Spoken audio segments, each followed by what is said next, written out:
This time around, I've got the AT&T, the Verizon, and the T-Mobile versions in the house. So what do you think we're going to do? We're going to compare them and see the differences.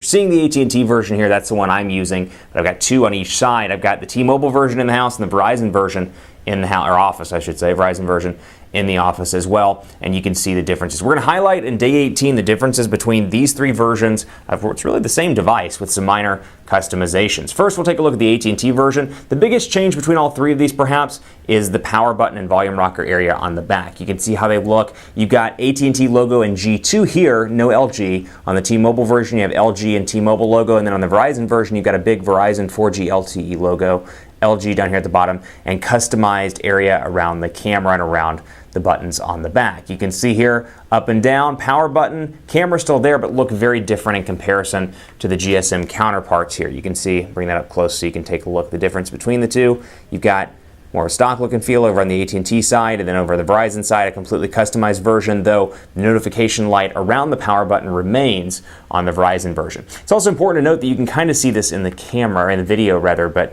minor differences here between the overall look and feel on the back. The Verizon one slants up a little bit more on the back, and it's noticeable. See if I can get it at an angle in which you can kind of see the difference. That may or may not work on camera, but you can see that it slants up a little bit more, whereas this is more of a gradual curved back. It does feel a little bit different in the hand, and it has wireless charging as well, while the AT&T and T-Mobile versions do not have wireless charging. The other big thing here, you've got speaker differences down at the bottom, and I'm going to bring this up close so you can take a look between these three. Go ahead and snack them up, and we can take a look down here and see the differences between the three devices up close and personal. So the two here, GSM versions, you got the Verizon version here, you can see the speaker differences. All three, the ports are in the same spot, but you've got a speakerphone difference, and also the SIM card slot on the Verizon one has a pull-out SIM card tray as opposed to one that needs a SIM card removable tool, which is what the AT&T and T-Mobile versions both need. Now there are the obvious differences here. You've got 4G LTE on all of these devices, and I'm going to bring this up so you can take a quick look at it. 4G LTE there, T-Mobile's logo, 4G LTE Verizon's logo, and then 4G LTE, actually you're not going to be able to see it because I don't have my SIM card in this one, separate logo for AT&T as well. Now my battery's getting low as well on the G2, so we'll focus on both the Verizon and the T-Mobile versions here. Now out of the box, Verizon, a couple of differences here in the overall look and feel, and you're going to see these three. And it's going to be kind of hard to see the AT&T one, but bear with me here while I go ahead and kick this into full mode so you can take a look at the differences here. You can see on the AT&T and T-Mobile version, I have Q-Slide right here out of the box in T-Mobile. Much like AT&T, I can disable that if I want to. And let's go ahead and turn that on and disable Q-Slide to make some more room in the notifications area here.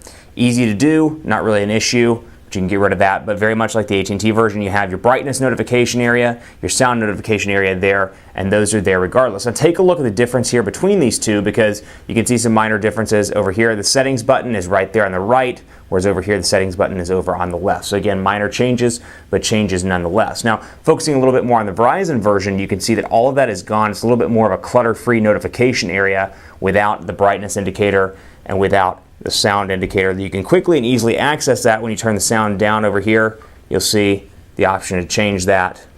So you've got that much like you do over on the GSM version as well. So just some minor differences there. Last but not least, we'll take a look at what comes out of the box on both of these devices.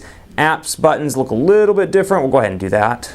Turn this on, and we'll take a look at all three of these and see what comes out of the box. So obviously you get Amazon Kindle, or Amazon rather, over on the Verizon version in the apps, and then you get T-Mobile My Account, Name ID, T-Mobile TV, visual voicemail, all kinds of T-Mobile stuff over on this one. AT&T ones, they can be disabled and removed, so I've removed a lot of the stuff over on this one, but you're still seeing stuff like Battery Manager, things like, what else, YP Mobile, which it looks like I removed, and then, of course, the Google integration stuff on all of these devices. Keep it locked on PhoneDog.com. I'd love to hear what you want to see covered in this 30-day challenge of the LG G2. I'm on Twitter at PhoneDog_Aaron. I'm on Facebook at Facebook.com/HiAaronBaker. Let me know as we kind of round out and we see the finish line inside of this 30-day challenge what you want to see covered in the video updates on PhoneDog.com. Thanks for watching. Next update to come soon. And when that update, who knows what I'll talk about? You'll have to wait and see, and let me know what you want to see covered on Twitter or on Facebook.